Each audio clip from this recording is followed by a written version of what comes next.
Hello internet friends, Newb here with the list video, the mistakes to avoid in Star Wars Galaxies when you first start. These are my opinion, I'm sure you'll have your own, so leave those in the comments, but these are the 5 things that jump out to me when I think about what would I do differently if I was coming back to Star Wars Galaxies now. So without further ado, on with the list.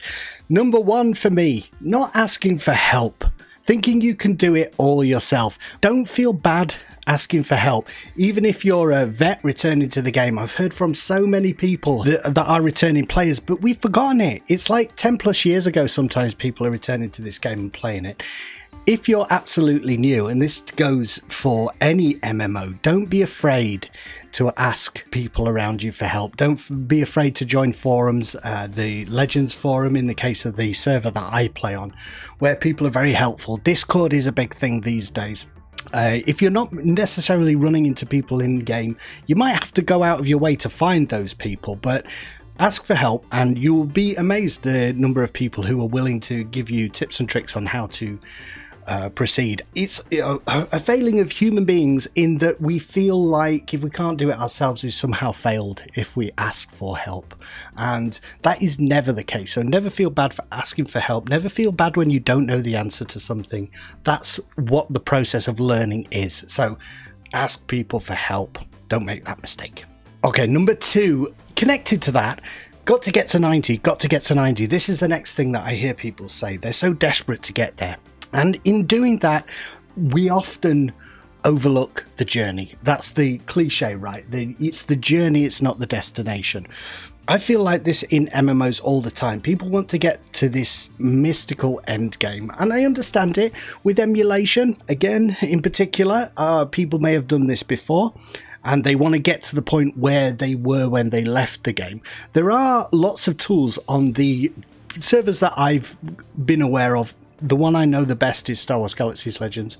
They even give you a free boost to 90. But using that is sometimes problematic in that you may not know a class very well and you boost to 90 because you think, I want to be at the end game. Being there, being 90, having the levels doesn't mean that you are good at your class. You've negated, by boosting to 90, you've negated everything you learn along the way about your class as you're slowly given skills. You slowly work them into your combat rotation. You learn how to group with people and be effective with your class in a group. If you boost to 90, you miss all of that learning. It's such a weird sort of thing in life that people want to get to the end and say, I am there, I have quotes won, I've achieved this, in this case the level 90, but it can be other things, and they want to take a shortcut there. The shortcut is not always the right decision. There are things to learn by going on the longer route, going the longer journey. You become a more rounded person, a more rounded player in this case, and you know your class. So in the quest to get to 90, which I absolutely understand, think about what it means to get to 90. If you have the tag 90, I am level 90, all right, you're level 90, but you haven't learned any of the things that flag on your character means if you artificially boost there. All right, if you know the game really well, boost, fine. But if you don't overlook the journey. It's so important. That is learning. You got to go on the journey if you want to learn. So don't negate the experience that you're going to get. We're gaining experience. It's a mechanic in the game, but actually experience of playing the class is the important thing, and you miss all of that if you artificially boost to 90 and you don't know what you're doing. This is not anecdotal. I have heard from so many new starters on the Legends server who've boosted to 90 and then have no clue what they're doing. So don't do it. Learn and go the long route. Number 3, I am going to be a crafter. Crafting is an amazing system, and in Star Wars Galaxies, one of the things that the game is lauded for is its crafting, and a lot of people want to be a crafter. However, from the very beginning, it's extremely difficult to start as a crafter. The materials that you need on an established server are very expensive and you don't have any money. If you're starting from scratch as a crafter, it's going to be very, very difficult. So I would suggest that you start with a combat character. Create a combat character. The canned quests, all you have to do, they're not particularly difficult. All you have to do is run through those quests and you will get cash as you complete quest objectives. You'll get cash as you loot mobs. You don't have to make any initial outlay to get cash as a combat character. As a crafter, how are you going to make the items you're going to sell on your vendor? That is your income, source of income, and you don't have any money. So how can you buy the materials that you need to create the items you're going to sell? You can't. You've got to have a faucet. You've got to have some kind of stream of cash coming into your crafter to be able to work the system and get a foothold in the economy. So they did try to add crafting quests, which you can take from terminals, crafting terminals, and you can do these kind of, they give you the materials and you just take them to a quest giver and he gives you a bit of money. However, the amount of money that you get for that is so small, it's ridiculous. It's like you're not going to make any money at any decent speed doing that. So I would advise, don't start out as a crafter. Think about a way that you're going to make money. You don't have to necessarily do combat character. Another good one to get a stream of cash is piloting, if you're interested in piloting.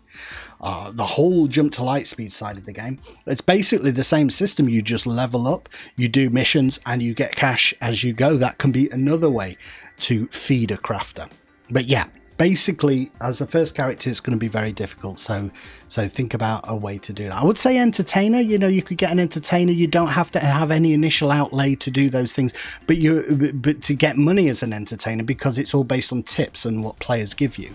However, that is dependent on player tips. It's a less solid, clear revenue stream.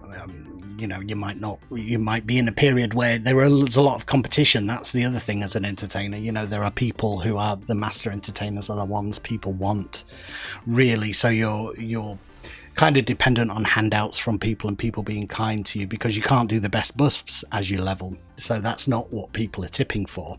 So that's very hard if you're leveling an entertainer. Usually what you have to do is you don't make any money until you reach master as an entertainer, and that's a whole different thing. So it's basically, yeah, that's the two. It's either crafting, or it's either space or ground quests to feed your crafter. All right, join the first guild that invites you. I've seen people make this mistake, and they have a bad experience, and it puts them off the game, because they're basically, you know that it's an MMO, you know that it's important to group. You want to do the heroics at the end of it, and you're so desperate to do those things that you make a quick decision that is not the best decision. And I would just advise that you always do your research, get to know people before you make the commitment of joining the guild. Sometimes if you join a guild too quick and then you have to leave, it can lead to bad feelings and stuff, because you've made the personalities don't gel, and it's understandable. I get why people do it, but don't be in a rush. You know, on an active server there are a lot of guilds, and you don't have to join the first one that asks you. And basically, if a guild sends you an invite without any personal contact whatsoever, that's like a spam email. That's like responding to a spam email asking you to donate for their family's heart operation. Just saying, yeah, fine. That's well, guilds are not asking you for money. What's a good analogy? Doesn't matter. We don't need one. It's clear. Just if someone sends you an unsolicited sort of invite, you don't know anything about the person, you don't know anything about the guild. So do your research and don't be in a rush with regards to that, and hopefully you'll find a good fit. If you the best way is to organically sort of find a group of friends, and maybe one of them happens to be in a guild and then you get invited that way. That doesn't always happen, but you can go on the forums, you can go on Discord and search around and actively look for those people you think, I like the ethos. It always helps if a guild has a website or a Discord channel, doesn't it? Yeah. So I would definitely hunt around and don't make any snap decisions. There's no rush, and you will find the right group of people eventually. Take it from me, I'm not a particularly sociable person, but you know, I've run into people and friends in the game, just organically. It just kind of happens as you're questing and stuff. All right, so the final thing is grinding through the legacy quests. I know in some of my tutorials I have suggested that new starters do the legacy quest, and I would not go back on that. It will get you to level 60, but it will get you to level 60 slowly, and if you've done it a number of times, then you might be a little bit bored with it. But even if you're not, it's not particularly the most thrilling quest series. There's a lot, there's nothing that necessarily surprises you, and there's a lot of travel as you get off Tatooine and you head to Naboo. That's the point at which it becomes a little bit of a grind for most people that I've heard from. However, there are options. You don't have to grind through the legacy if you don't feel like it. There are other planets, other quest series. There's Nim's theme park on lock, which you can do from 50. That's sort of towards the end of the legacy maybe, but earlier on than that you can branch off and go to Kashyyyk and you can do some stuff there. Always make sure you're doing your daily missions and getting the XP from that, because eventually if you're doing that on the regular, there are a certain number that you can't keep doing them all day, but once you've done your daily quota, it will get you a couple of levels early on, really quick levels, and you'll kind of out level the legacy. So then you really do need to go to some of those other planets a little bit earlier, like Kashyyyk, and do some quests there. That's what I generally do if I'm advising people to level up in this game. I branch off from the legacy about halfway through Naboo, and I go to Kashyyyk and start doing some of those Etty hunting grounds quests and stuff like that, and I feel like that's a much quicker and enjoyable thing. Even though it's still a little bit grindy, you still have to go from quest giver to quest giver, and a lot of running around the forests of Kashyyyk. It's a little bit more contained, and it doesn't take quite as long as the legacy. So I would go there and do that. And also I would say, don't neglect piloting as you go, because once you do branch off from the legacy into other areas of the game, some quests will have ground and space connected. So if you're kind of doing both, leveling your pilot as you're leveling your character, when you come to those quests, you're not completely wrong-footed in that you have no combat skills in space. You can address that and remedy that as you level up. Don't neglect it. Say you don't want to do the legacy at all, and you just want to grind the early stages with the mission terminals. You can do that, and like, oh, but I want to do that. Doesn't take too long. It takes a couple of hours a day to do my dailies on the ground. Then launch into space and level your pilot at the same time. If you're a combat character, the two things can be really helpful to have. And when you encounter some of those quests that ask you to be pilot, you won't be stuck by them. All right, so those are the 5 mistakes that come to mind for me straight off the bat. You veterans, you will have your own opinions, so please leave those in the comments.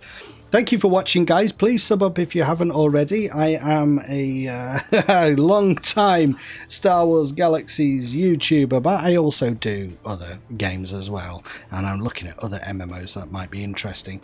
So if you feel like watching for that, please do sub and like the video, and I will see you next time. Bye!